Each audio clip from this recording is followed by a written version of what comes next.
Discernimiento vocacional y madurez psicoafectiva de la Comisión Episcopal de Seminarios y Vocaciones. Grupo Éximo. Apartado 14. Otros estudios en otros países.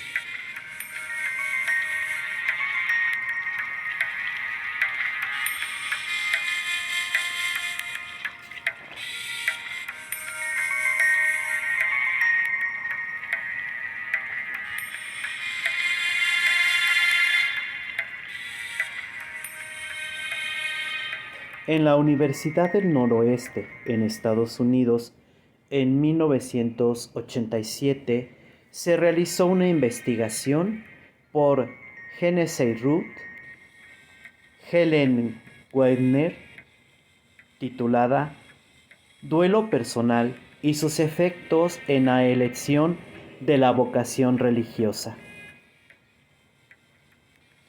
Metodología.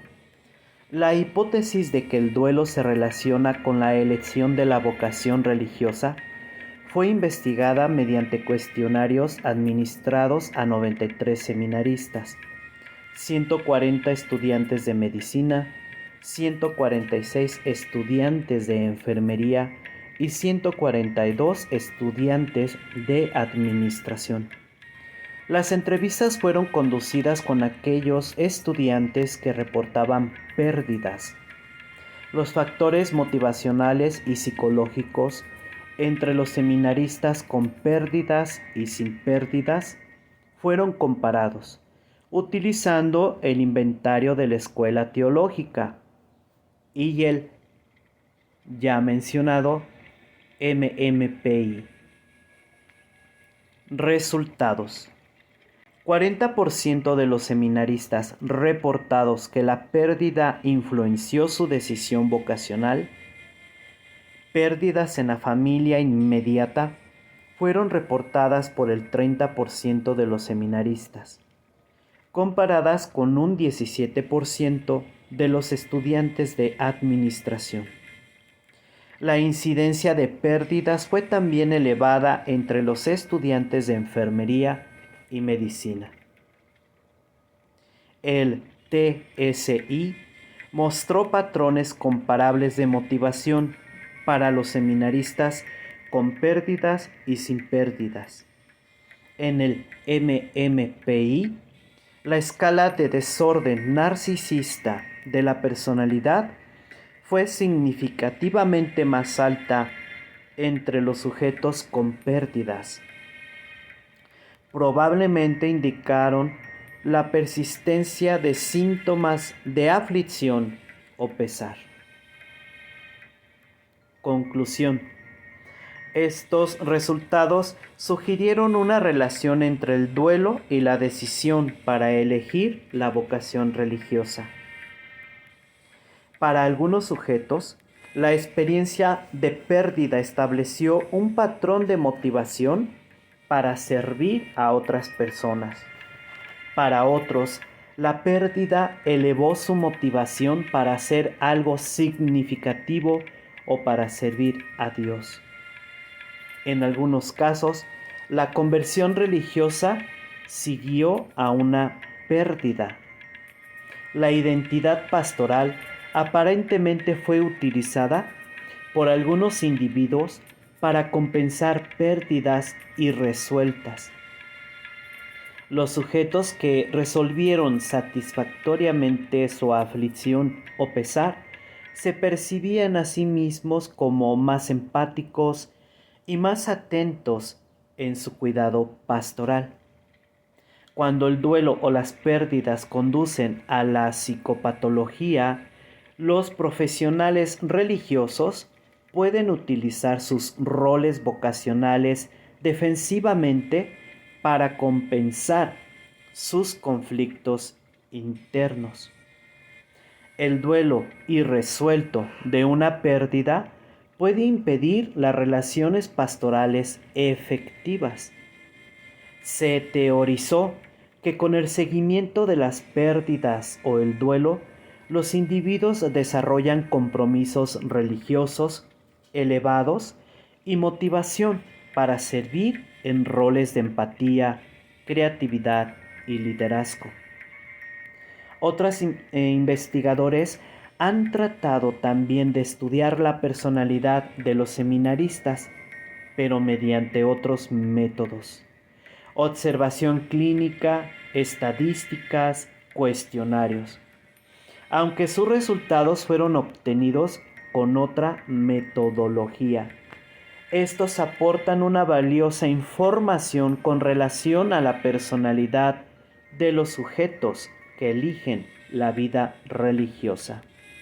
Un estudio realizado en Chile por Cerda en 1980 reúne ideas y experiencias de un equipo coordinador de asesoría psicológica, junto con 81 promotores y formadores vocacionales de diversas congregaciones. Dicho estudio trata de mostrar los diferentes elementos de juicio que pueden ser útiles para ayudar en el discernimiento vocacional y también como criterios de elección y selección de personas que desean elegir la vida religiosa. Se estudia desde un punto de vista psicológico el cómo y el por qué de una elección y cómo se adapta el individuo que ya hizo su elección. Se estudian aspectos que deben de ser tomados en cuenta como edad, familia, salud médica, aptitudes, aspectos intelectuales, aspectos socioeconómicos, aspectos motivacionales, aspectos de la personalidad y aspectos psicopatológicos.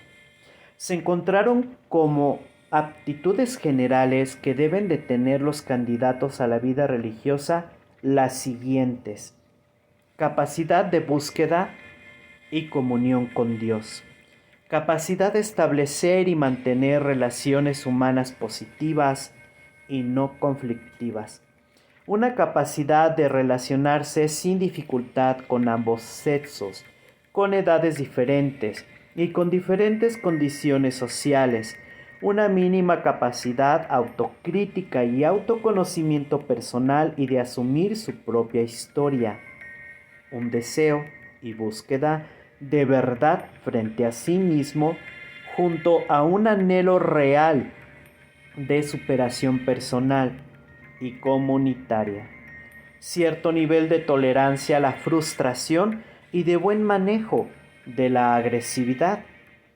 capacidad de establecer compromisos constantes, además de considerar las aptitudes exigidas por cada congregación. Como motivaciones inmaduras se encontraron 3 grupos: motivaciones infantiles o fantasiosas, motivaciones utilitaristas y motivaciones imperativas del debe ser. Se puede concluir que una persona que desea elegir la vida religiosa necesita tener cierto tipo característico de personalidad que le permita vivir satisfactoriamente su vocación. Por otro lado, el Dr. Blanco, en 1987, en sus apuntes de clínica psicológica en miembros de la vida religiosa, ha realizado un trabajo interdisciplinar en psicólogos, psiquiatría y psicoanalistas, en el que abordan las diversas manifestaciones clínicas evidenciadas por los religiosos.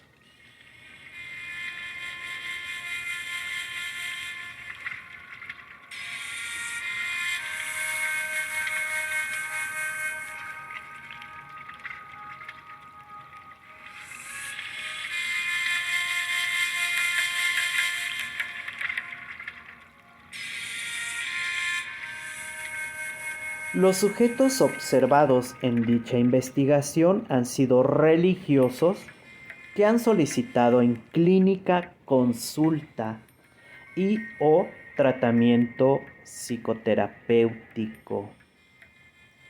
En un nivel psicodinámico se encontró 1.1.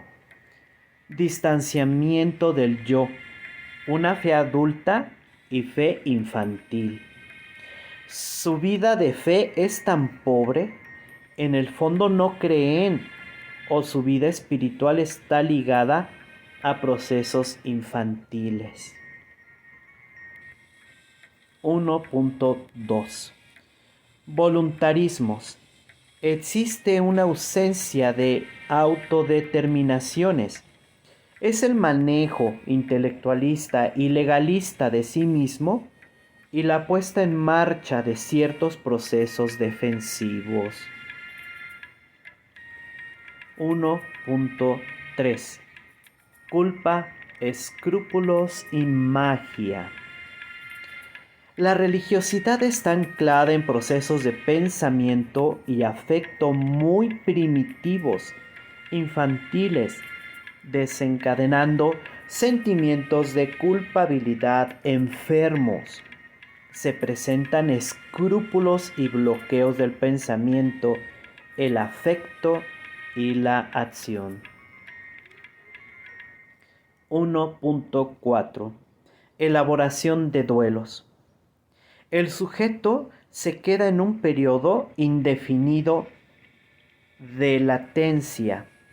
No se elaboran adecuadamente las pérdidas en la historia personal y no se da el pasaje de una sexualidad infantil a una sexualidad madura. 1.5. Identidad sexual. El impulso sexual se está negando tanto en el orden natural como en el orden espiritual. Se presentan irresueltas relaciones triangulares, problemas de homosexualidad, estructuras perversas, etc. Van ligadas, hermanitos. Van ligados los problemas de homosexualidad con las estructuras perversas. La supresión, represión, evitación y culpa son los manejos más habituales de la sexualidad. 1.6. Figuras parentales. No elaboración adulta de las imagos parentales de orden inconsciente que se manifiestan en relaciones con la institución de pertenencia, viviendo formas de dependencia.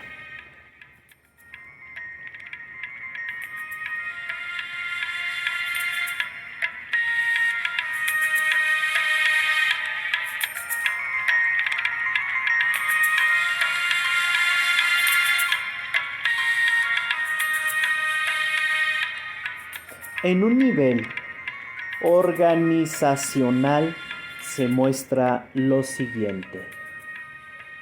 2.1. La formación muchas veces está centrada en lo intelectual, lo académico y lo normativo. Se olvidan del afecto, los impulsos, los sentimientos, la fantasía y sus formas de interacción. 2.2. La espiritualidad y la mística se reducen en muchos casos a la ascesis y al legalismo. 2.3. Se presentan con frecuencia cuadros depresivos por la falta del manejo del flujo de emociones que provocan los diversos cambios que la vida presenta. 2.4. El impulso agresivo es vivido generalmente con mucha culpa y no es canalizado constructivamente.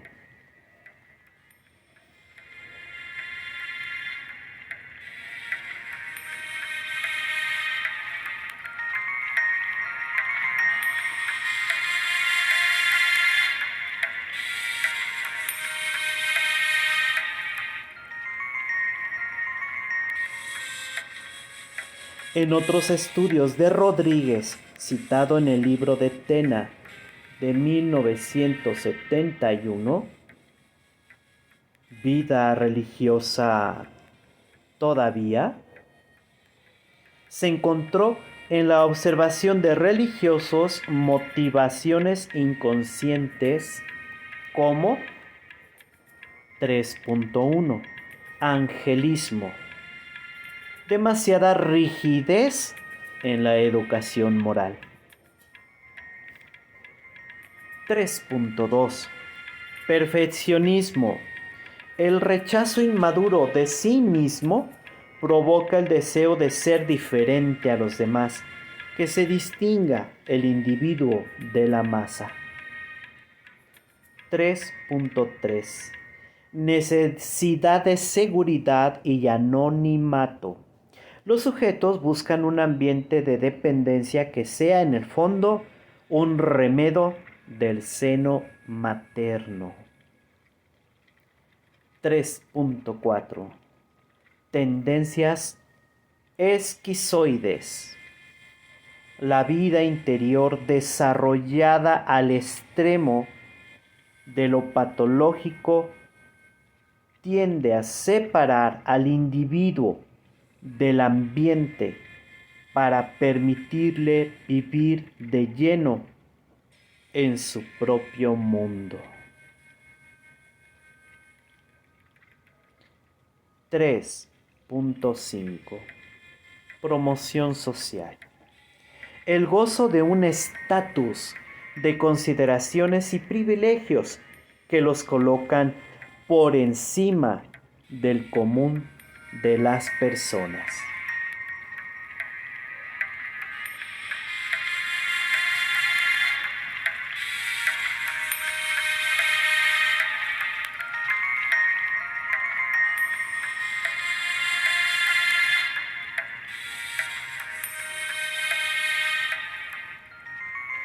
En su libro El celibato, instrumento de gobierno, base de una estructura, de Rodríguez, del año de 1975, expresa otro grupo de motivaciones inconscientes que se pueden relacionar a la personalidad de los sujetos, así como ciertos rasgos caracteriológicos que presentan los religiosos.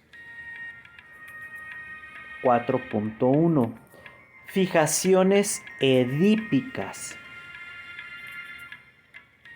4.2. La no integración de la figura del sexo opuesto o un inconsciente rechazo hacia esta figura. 4.3. La vida religiosa se ve como un ideal de vida más perfecta, es decir, una carencia de realismo. 4.4. Se presenta un perfeccionismo que representa un rechazo obsesivo del propio yo. 4.5. Narcisismo. 4.6. Identificación con el héroe, por ejemplo, los misioneros. 4.7. Miedo a la sociedad, que se refleja en la búsqueda de refugio en la comunidad religiosa que representa la familia y es un signo de dependencia. 4.8. Cuando dentro de algunas religiosos se presenta en una de sus funciones la enseñanza, se puede dar la compensación de la inmadurez al tener dominado a los estudiantes. 4.9. La obtención de una promoción social.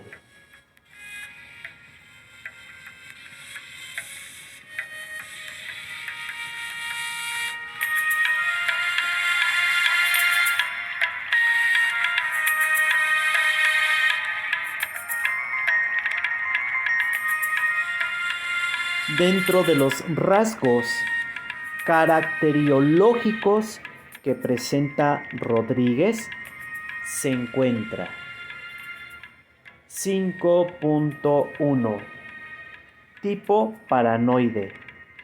Tiene un modo de ser ascético y austero, moralista agudo, hábil razonador, tenaz luchador contra los vicios y contra la mediocridad, serio, trabajador, hiperactivo, infatigable defensor de la ortodoxia, expreso de la rigidez, del orgullo y de una agresividad mal manejada, sobreestimación de sí mismo, desconfianza. Se siente perteneciente a un grupo de los escogidos. 5.2. Tipo obsesivo. Individuo ordenado, exacto, minucioso, supercontrolado, celoso de la observancia de los reglamentos y de las tradiciones, superego hipertrofiado. 5.3. Tipo deprimido. Sujeto dócil, humilde, manso y sumiso. Fracaso en las relaciones interpersonales. Infantilmente fijado a la madre. Temeroso de llegar a ocupar, mediante el matrimonio, el papel de individuo plenamente responsable dentro de la sociedad adulta. 5.4. Tipo introvertido esquizoide. Sujeto delicado, reservado, recogido, amante de la soledad y del retiro, muy dado a la meditación.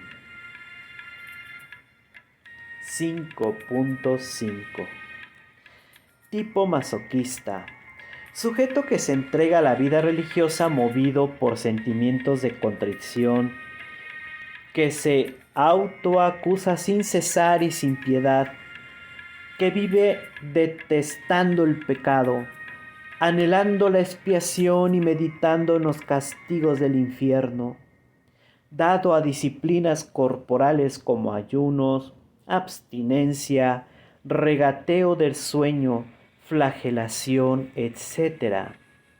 El masoquismo es una forma de expresión de la sexualidad.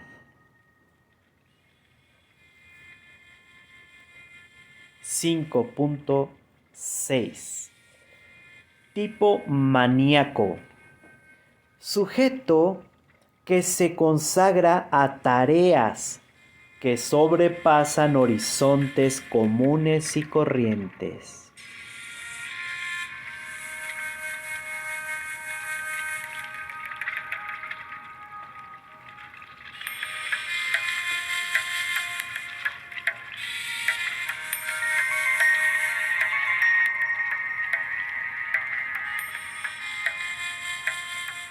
Luis A. Núñez y Félix Palencia, sacerdotes jesuitas, en su libro titulado Seminarios y Seminaristas de México, en 1973, recopilaron datos obtenidos de una encuesta realizada en 23 de los 30 seminarios mayores de México y en 45 de los 68 circunscripciones eclesiásticas mexicanas.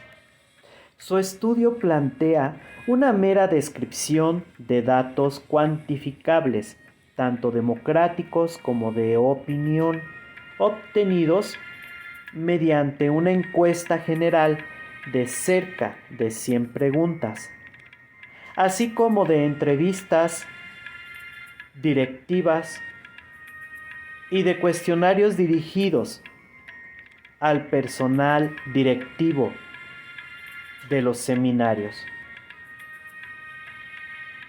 La encuesta general fue aplicada tanto a seminaristas como a ex-seminaristas.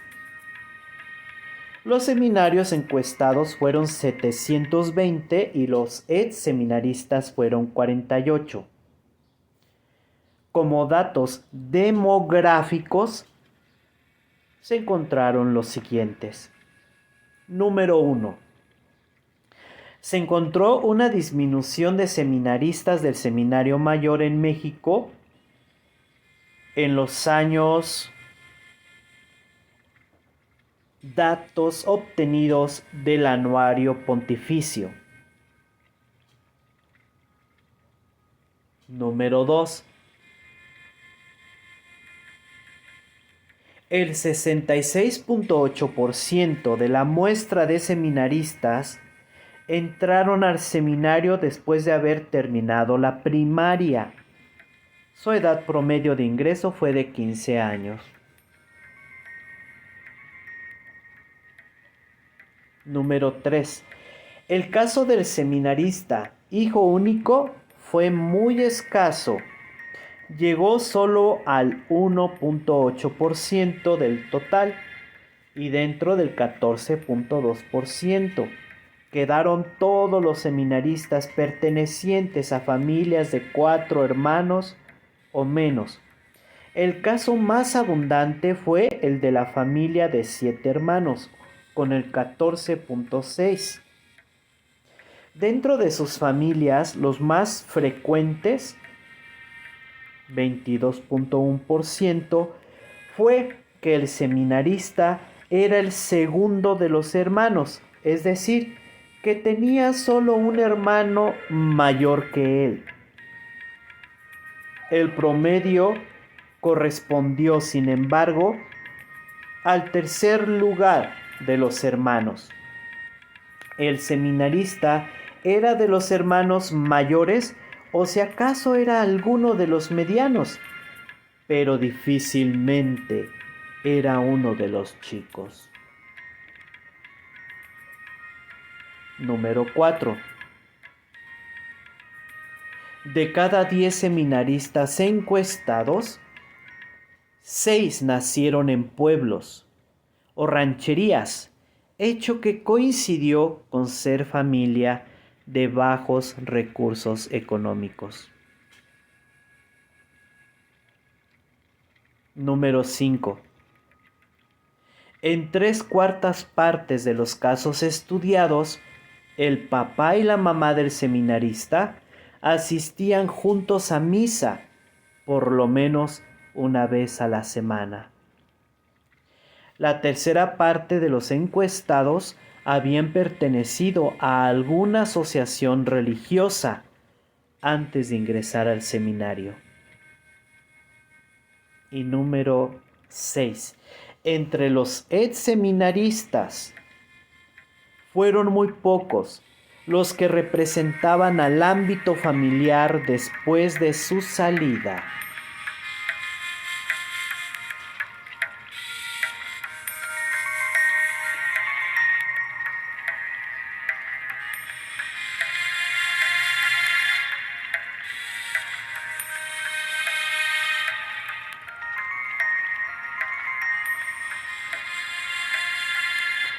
Como datos de opinión se encontraron los siguientes. Número 1. El 91.4% de los encuestados afirmaron que serían capaces de explicar las razones de su decisión vocacional. El 43.9% de los encuestados afirmaron claramente que no volverían a entrar al seminario por los motivos por los que entraron. Número 2. El 65.9% de los ex-seminaristas juzgó que la vida del seminarista era más fácil que la que actualmente lleva, ya fuera del seminario. Número 3. Casi 4 de cada 10 seminaristas, 38.46%, consideraron al celibato como un precepto de la ley eclesiástica y no como un don de Dios. 4. Un 45.5% de los seminaristas juzgaron que por haber estado en el seminario se vio retrasada su maduración emocional. Un 73.2% juzgaron que no son realistas los esquemas de fe y religiosidad del seminario. Un 27% consideró que la vida intelectual es lo más desarrollado en el seminario. Número 5. El 72.4% de los seminaristas definieron su ideal en términos de una ocupación, oficio o profesión. Para ellos el sacerdocio es una posibilidad, entre otras similares, medicina, psicología, etc.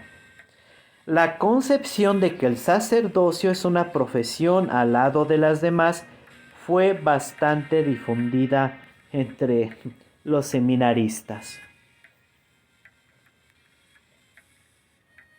Número 6. El 53.3% de los encuestados afirmaron que no les gustaría ejercer el ministerio sacerdotal en la población en que nacieron. El 87.1% de los seminaristas estaba totalmente decidido a llegar al sacerdocio. El 65.9% de los seminaristas les interesó llegar al sacerdocio si pudieran lograrlo sin volver al seminario. Número 7. Un 55.4% de los seminaristas consideraron que en el seminario se le da más importancia a lo académico que a lo pastoral. Número 8. Las cualidades más importantes que un seminarista debe poseer, según opinión de los propios seminaristas encuestados, fueron sinceridad, sociabilidad, amor a los demás, caridad, comprensión, apertura a los demás, entrega a los demás y humanismo.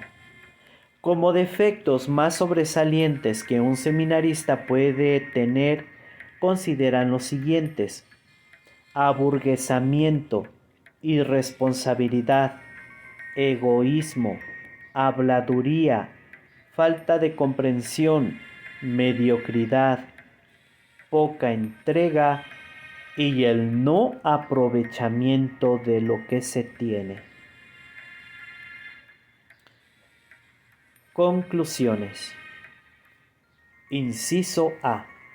El MMPI es una prueba capaz de discriminar los rasgos de personalidad de grupos de sujetos con diferentes ocupaciones. Inciso B. Las personas que eligen la vida religiosa poseen un patrón común de personalidad que difiere del de otras ocupaciones, oficios o profesiones. Interesante, ¿verdad, hermanitos? Inciso C. Los resultados obtenidos de cada uno de los estudios anteriores pueden ser elementos útiles para un mejor conocimiento psicológico de las personas que eligen la vida religiosa. Estos resultados pueden ser interpretados de acuerdo a diversas teorías psicológicas para entender el porqué. Desde el punto de vista psicológico de una elección de la vida religiosa.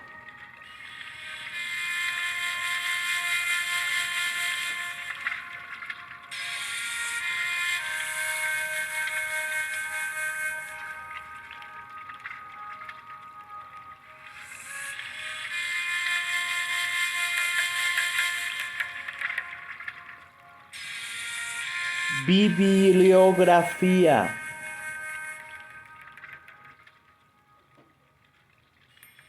Que nos ayudará a enriquecer nuestro conocimiento de estos audiolibros.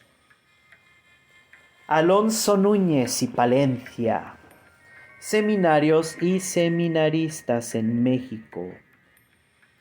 Álvarez, Influencia de la personalidad en la elección de carrera. Tesis UIA.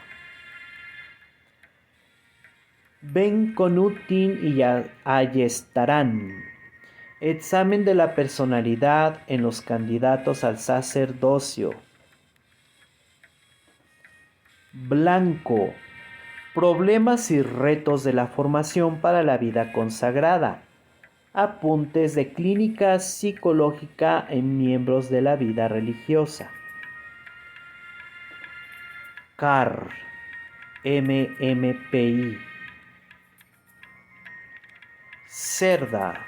El discernimiento vocacional, criterios de elección y selección.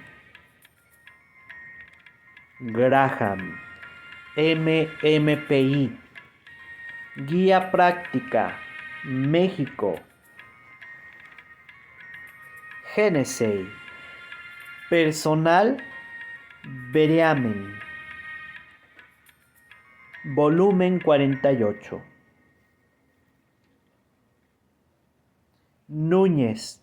Aplicación del inventario multifásico de la personalidad a la psicopatología, es decir, MMPI. Osipov.